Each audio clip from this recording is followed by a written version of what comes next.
Hello. Obesity is on the rise in the United States. Obesity is linked to an increased risk of many chronic health diseases like type 2 diabetes and heart disease. Obesity is a result of more calories consumed than can be used on a daily basis. Therefore, increased caloric intake and decreased energy expenditure are to blame for the increase in obesity we see today.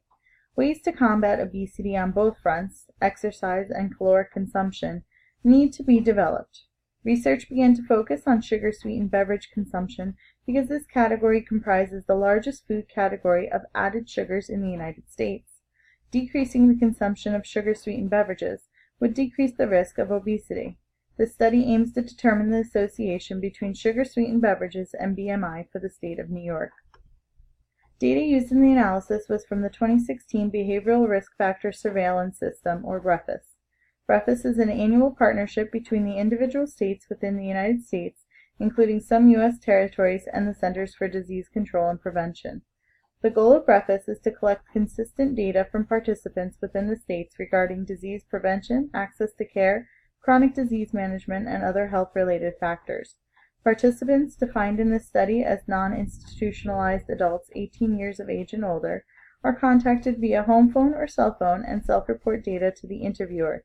Data is ultimately compiled and analyzed by the CDC and redistributed back to the states. This analysis was focused specifically on the state of New York.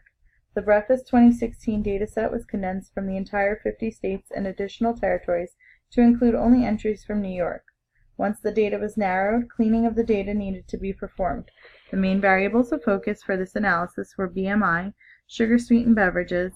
Additional variables of interest were age, level of education, sex, race, ethnicity, income level, physical activity, heart attack, coronary heart disease, stroke, diabetes, and survey weighting. For data, missing values needed to be eliminated from the analysis. Next, each individual variable needed to be evaluated for outliers, and those outliers subsequently eliminated.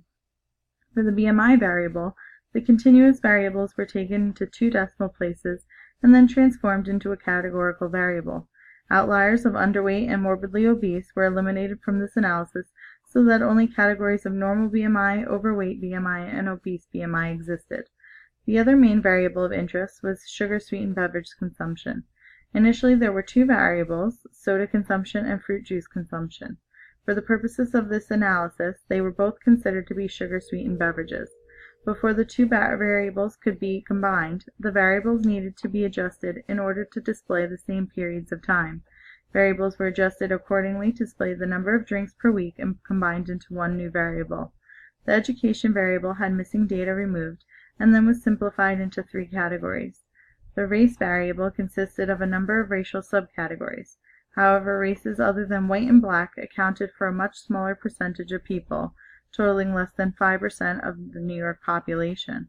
Therefore, the other races needed to be combined into a single category, and race was then 3 categories of white, black, and other.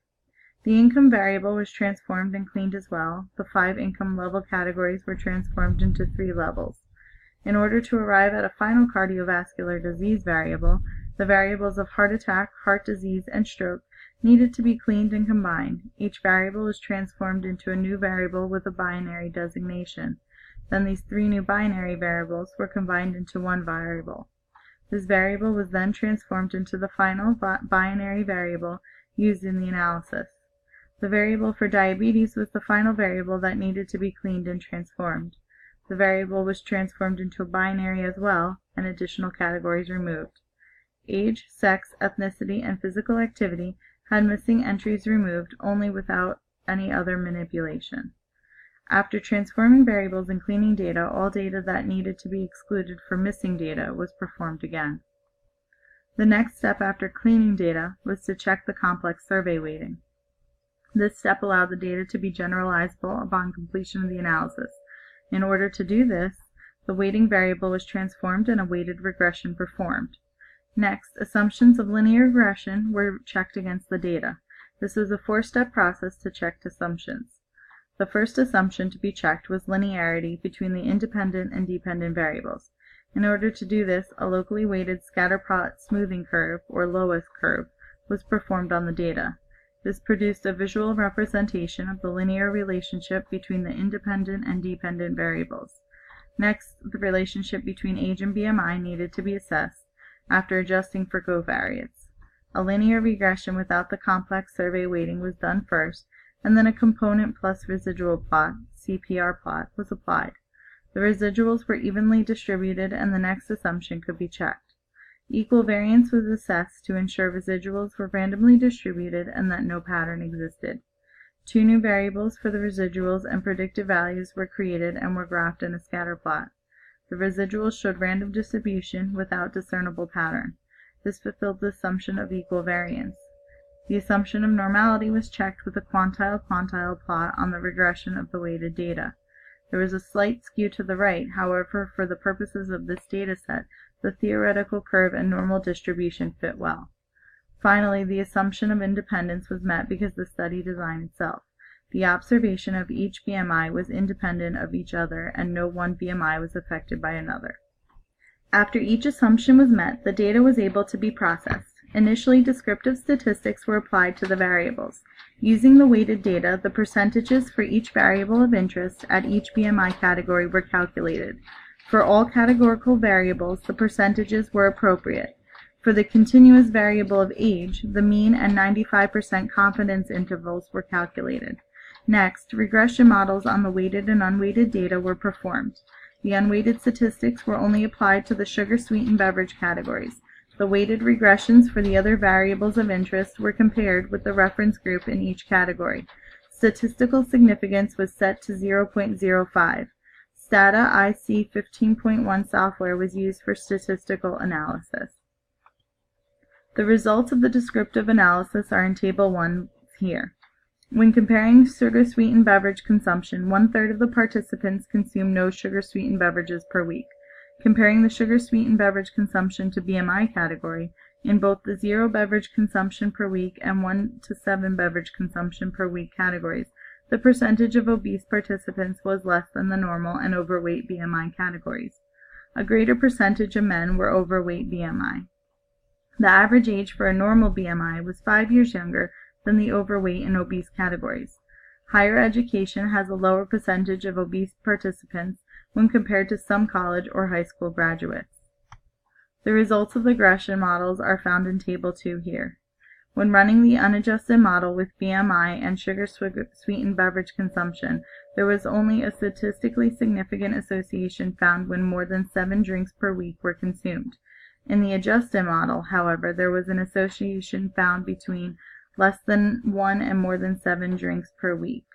Interestingly, there was a significant association between BMI and the lack of physical activity within the last 30 days, as well as an association between BMI and a diagnosis of diabetes, but not with cardiovascular disease. Race and ethnicity also display an association with BMI.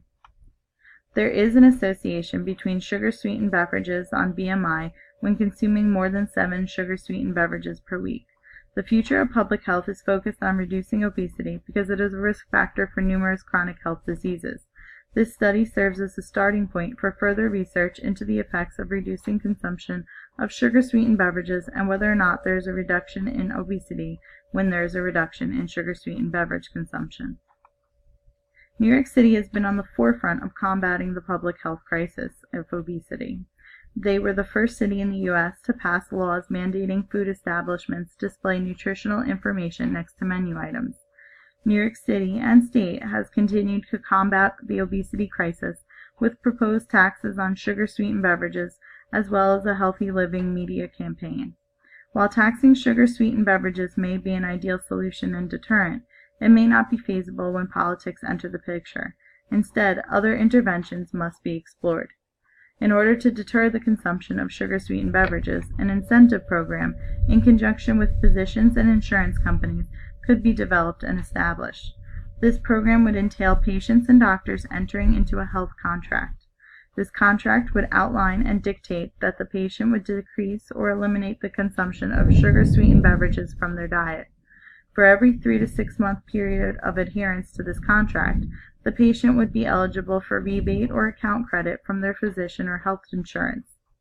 Not only would this intervention utilize the concept of positive reinforcement, but it would also draw on the networks within the social ecological model.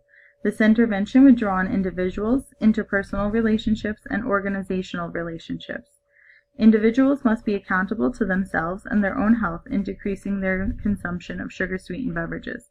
Interpersonal relationships with physicians hold the individual accountable for their actions and choices in their health.